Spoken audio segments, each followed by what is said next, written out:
Hey everybody, Adam Phillips here for Dynamite Entertainment. We're here today with Tim Clarke, one of the creators of Boglins, and we're going to talk to him a little about the Kickstarter program we've got going on right now. Before we do that, I just want to remind everybody, please hit the like button and also make sure to subscribe to the Dynamite Entertainment YouTube page so you don't miss any videos coming up. We've got a lot of them and they're a lot of fun. You don't want to miss them. Anyway, Tim, great to have you here. Thanks so much for making time. My pleasure. Boglins was a sensation in the 80s and especially in Europe. And now we've got this Kickstarter campaign for the first ever Boglins trading card set, which is so cool. Yeah. What makes this like a great time to bring back Boglins? Well, to tell you the truth, I was being pestered by a bunch of 35 to 45-year-olds who were asking me whatever happened to Boglins and why can't I get them anymore? Wow. And why don't you bring them back? And I said, well, it's not that easy. The molds alone for Boglins cost $25,000 per Boglin. Right.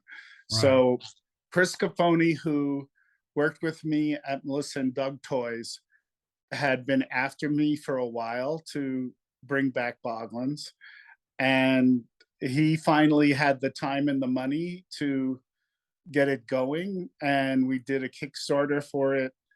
Let's see, it's now I think 2 years ago, October. Oh, okay.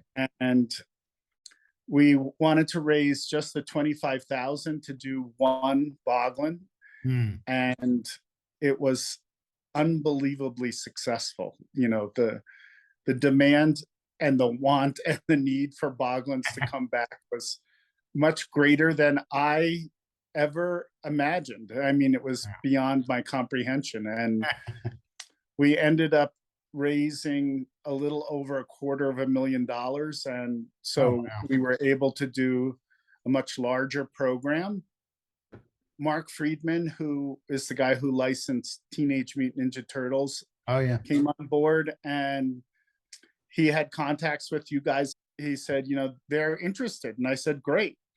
And, I think it's that longing for people who had Boglins as kids to have it for their own children, and, to be able to share in the wacky storyline behind them.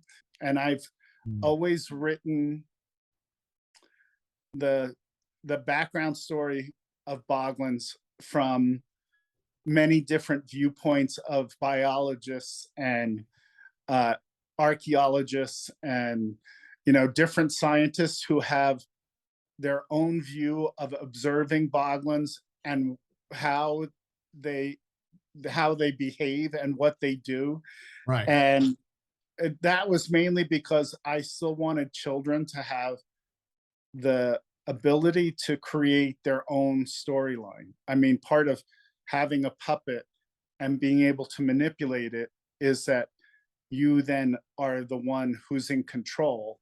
Yeah. So I wanted children to have still a very open-ended, way of playing with them. I think it's really it's really, that's like the most interactive thing you can have, something where you're manipulating and talking and all that. It's very cool. And they seem like such an incredibly good fit for trading cards, of course.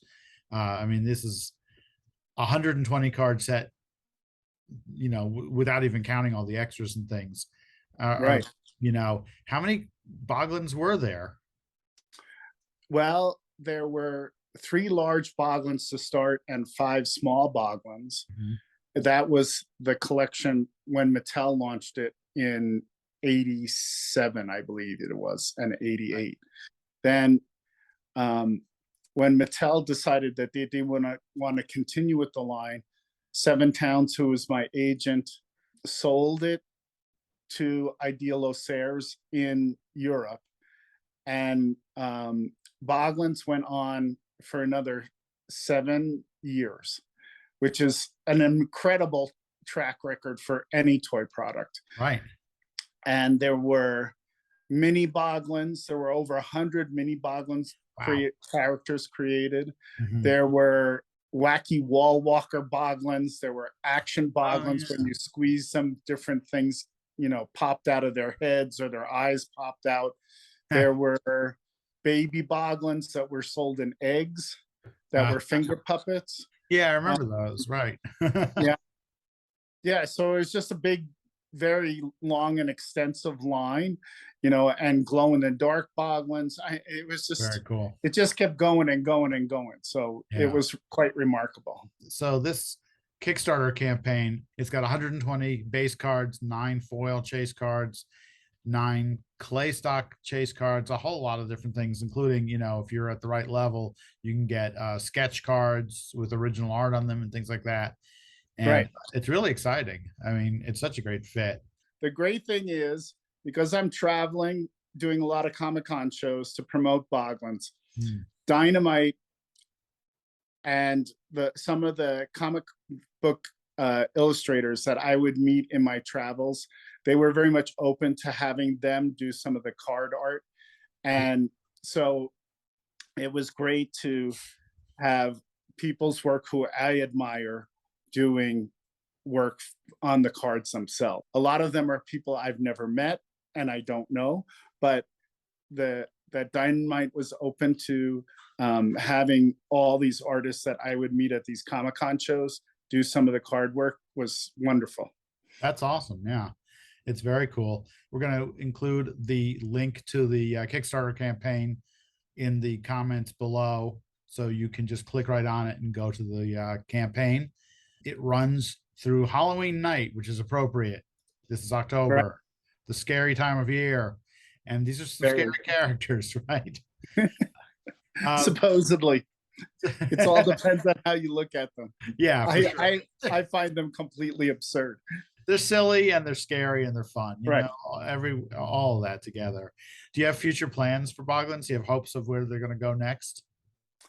There's a board game coming out from Dire Rabbit Games, which Wow. I'm really excited about, and they will, in the board game, will be included some brand new mini Boglin characters that I created. And I'm working right now on a new T-shirt design of the Bat Boglins, which is, I really can't.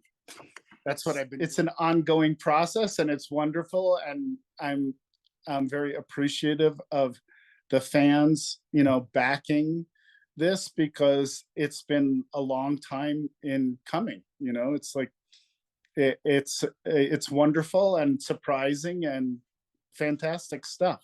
Yeah, and the fact that the cards funded in, I think, less than 3 hours was amazing.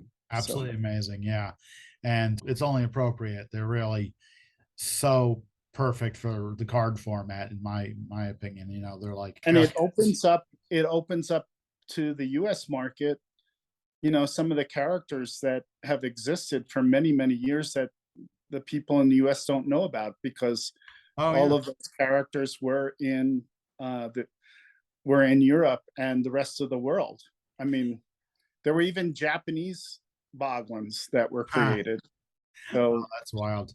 Did they reflect the Japanese culture at all, or are they just We did do some samurai mini Boglins. Nice. I hope to do more.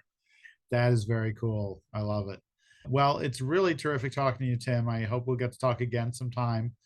And we will see how the campaign goes. Don't forget, the link is below, and the campaign runs through Halloween night. So make sure you get in on this while you can. Yeah. And I know there has been talk with Dynamite about doing Boglins comic book series, which would be wonderful. Fantastic. I'd love to see it. Yeah. Tim, it's great talking to you. Oh, sorry. Thanks, too. Okay. Thanks so much. And yeah, we'll talk again one of these days. All right. Hopefully you'll be more settled into your new digs by then. Yeah, right. All right. Take care. Yep. Bye. All right. Bye-bye.